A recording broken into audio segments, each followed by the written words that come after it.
great, great book, but I didn't want to do that book. So I thought there would be too many comparisons if I did it that way. So I did not. Jeff, I have to ask you, I mean, I don't know if Rob was looking to get into this later in the interview, but how much did you want Donald Trump to be a character in this book, or was it just because he became such an imposing figure in the USFL and basically demanded that the league will try to go to the fall and as you wrote, kind of led the league off the cliff? Yeah, so it's really interesting. I am not a fan of Donald Trump as president at all. Same here. But it's really interesting because I was working on this book while he was running. And I've said this repeatedly, and I really mean this. You could be Sean Hannity working on a USFL book. You could be Chris Matthews working on a USFL book. There's only one conclusion, and that's that Donald Trump ruined the league for his own selfish, needs and his want of an NFL franchise and his belief that this would lead him to the NFL and get him an NFL team. So I hated him as a character in this book because I can't stand him. I can't stand what he did to the league. I can't stand – there was a 30 for 30 about the USFL called Small Potatoes. Right, yeah, I saw that. And it was great, and Mike Tolan did it. It was great. Mm-hmm. And, him summing up the league as small potatoes, dismissing. It was nothing. It was just small potatoes. I mean, all these guys who lost their jobs, all these guys who dreamed of playing pro football, all these guys whose dreams died, and to you it's just small potatoes. I can't even fathom that as a way of existing or a way of being. So I freaking hate Donald Trump. I hate what he is in this book. I wish this were a book without Donald Trump in many ways. I mean, it's good for PR. But if I could take 0 book sales, if you told me tomorrow this book would just vanish and he wouldn't be president, I would do it. Because when you work on a book like this, you truly realize he's just a con man. Like, it's all a con to this guy. Well, everything. It's always been. Yeah. Was there any thought of changing the title, Football for a Buck, how Donald Trump destroyed the USFL? Oh, no. No? Because I freaking can't stand him. No, but it's the truth, though. You don't want the guy you hate on the title of your book. Well, people would buy it. The book isn't... For that reason? It's not a Trump book. That's the thing. It's a book about this league. If you read it, you'll see it's not... There are a million crazy stories in this league. It's the craziest stuff I've ever written about in my life. I hate that Donald Trump is there. He's an interesting character. If he had never become president, he would be a much more interesting character in many ways because you wouldn't be thinking about him in the current terms. Right. He wouldn't be in the front of your mind so much. Yeah, and it wasn't that didn't change the narrative of the book, but I think it changes the perception of the book where it's, here's a guy writing about Trump and blah, blah, and you're like, no, you don't understand. This is not a Donald Trump book. He ruined this league, but he was not the league. Right. No, that without a doubt. I mean, I certainly don't want anybody to get the impression that you wrote the book because Trump is now the president, because obviously that's not the case. Otherwise, Trump would have wound up being a much bigger character in the book. I mean, I think you actually wrote less about him than you probably should have. But given all of the impact, the negative impact that he had on the league, but there are portions in the book. In fact, let me find real quick one of the quotes because there's a portion of the book where you're quoting Jerry Argovitz, and I'm going to read the quote in a second. But there is so much here that anybody who's paying attention to the political climate of today is like, all right, Trump has been doing this his entire life, and it's just a matter of where he does it. Now, here's the quote from Jerry Argovitz. Quote, "He was not an honorable man," said Jerry Argovitz, owner of the Houston Gamblers. "The truth wasn't his thing, but I've always said one thing about Donald Trump. You don't ever underestimate Donald. He can charm you out of your pants, and he's like getting involved with a rainbow or a tornado or a hurricane or a zombie, all at the same time, depending on his mood." Yep. I mean, that's in the 1980s. Well, the thing about reading the book and talking about, reading about Donald Trump, it's like he was practicing for later on. Okay, I just signed Flutie. You guys are going to help me pay for it, right? No. Yeah, just like the wall. Just like I'm going to build this wall and Mexico's going to pay for it, right? No, it's not going to happen.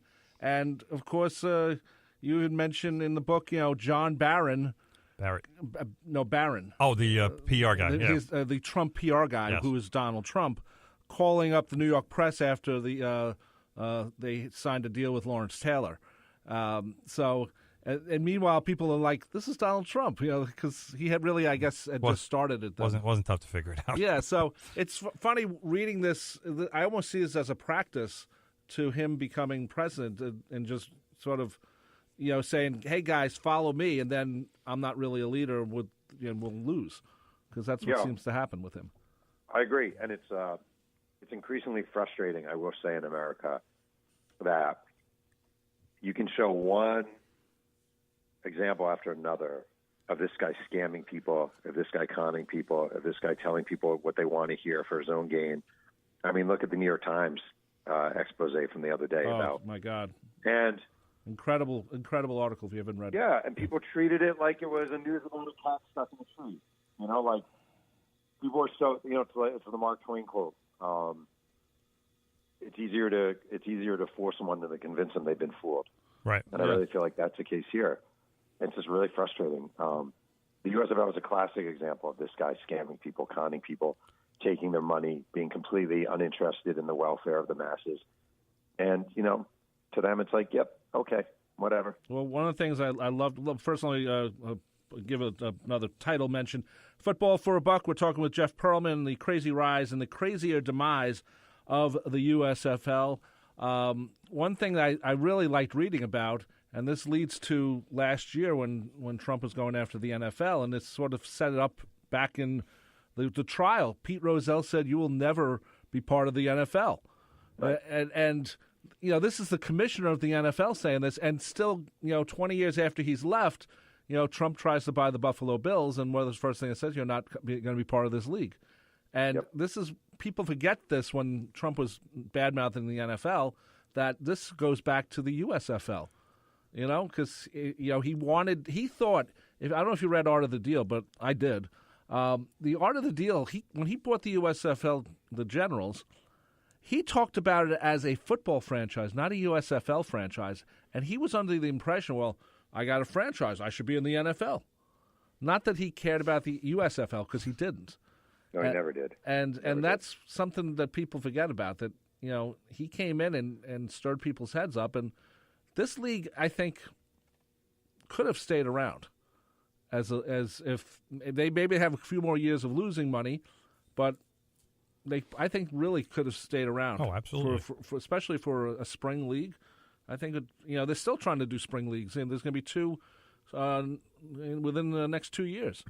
So someone still thinks it's a good idea. So, Jeff, I want to ask you about a couple of people in the book, because I had dealings with these guys later. This is a purely personal question here. I covered the Arena Football League for a bunch of years, and when I saw Rick Buffington's name in the book, it made me smile. I saw Mike Hohensy's name in the book, and he and I had several conversations about his USFL days as well as his early Arena Football League days, which kind of mirrored his USFL days. And then I saw one reference to a quarterback named Tom Porras, who apparently was what his owner told him he wanted to throw him off the flight at 40,000 feet. Just talk to me a little bit about just your dealings with those guys and how helpful they were in getting this thing done. Well, I ended up interviewing about 430 people for the book. So right. It was a very sort of thorough and detailed experience. Hohensee was one of my favorites, actually, because I picture him with the Washington Federals were a joke. Yes. They were an absolute joke. They were a team of drug abusers and, womanizers and blah, blah, blah, blah, blah. And they were just, they were the worst. I mean, the Philadelphia Stars, the best franchise in the USFL. They were very meticulous about who they would sign and what they were looking for. Federals were the exact opposite. They would just take anybody. And so, one of his backup quarterbacks was Joe Gilliam, who had been Terry Bradshaw's backup with the Steelers. And Joe Gilliam was living in a halfway house while he was the quarterback of the Washington Federals. Wow.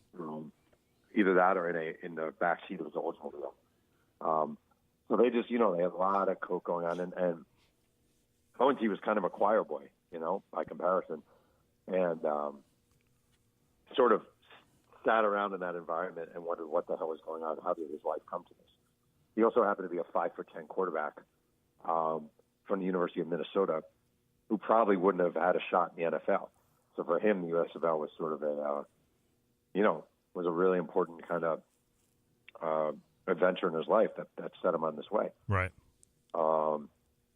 Yeah, he had a great arm, but that was it. I mean, that was the only thing that made him a quarterback. Yeah, he was small, and he wasn't very mobile. He was okay. He was a good USFL quarterback. He was not an NFL quarterback. And then, so Buffington was a scout with the Generals, the New Jersey Generals, and actually he has an interesting role in league history. So Herschel Walker agreed to sign out of Georgia with the New Jersey Generals, and it was the first huge signing in the USFL. Mm-hmm.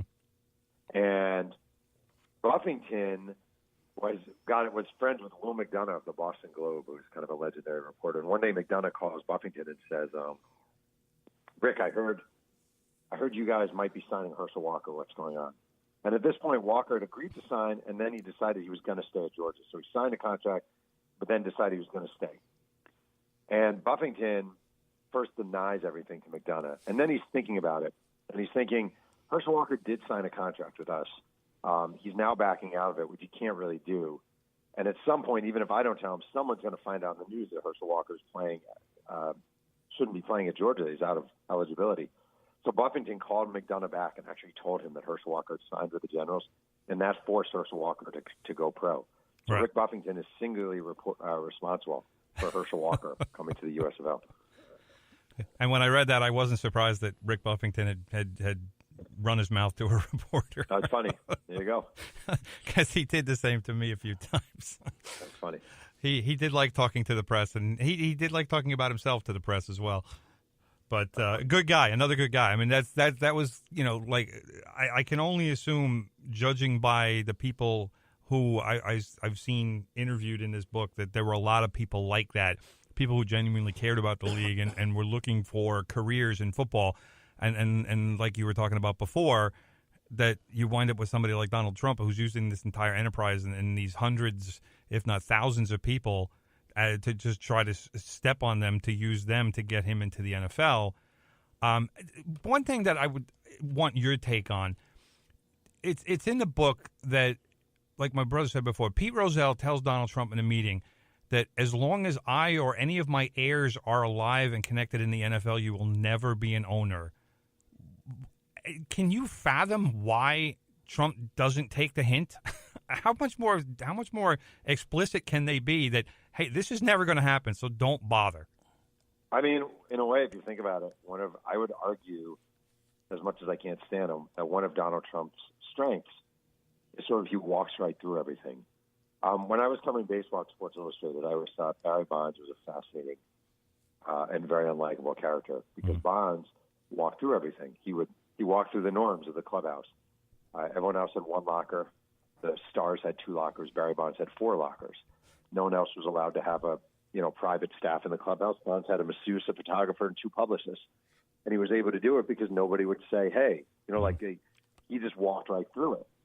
And Donald Trump, I'm telling you, it's the closest I've ever seen to Barry Bonds, is he just walks through. So Pete Rozelle says to him, "You'll never be in the NFL."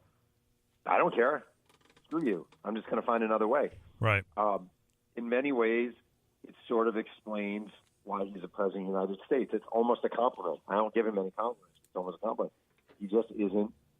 He's just undeterred. Well, undeterred. Also, Trump's way of doing things, the way he operates, is he always sues. And, you mentioned that when there was a press gathering that Trump had, and they hired some guy to set it all up, and the guy said he wanted $2,000, and they gave him $1,000 first, or they gave him up front $1,000, but they never paid him for the other $1,000. Yeah, I'm surprised they gave him that much. Yeah, I was like, just it's kind of sad. We're talking with Jeff Pearlman. He is the author of Football for a Buck, right here. We should say The Crazy Rise and the Crazier Demise of the USFL, published by Houghton. How's it said? Houghton? Houghton Mifflin. Houghton Mifflin Harcourt. And you're listening to From the Press Box right here on 90.3 WHPC, the voice of Nassau Community College. One of the crazier teams in this league, has to be, and you mentioned in the book, the San Antonio Gunslingers.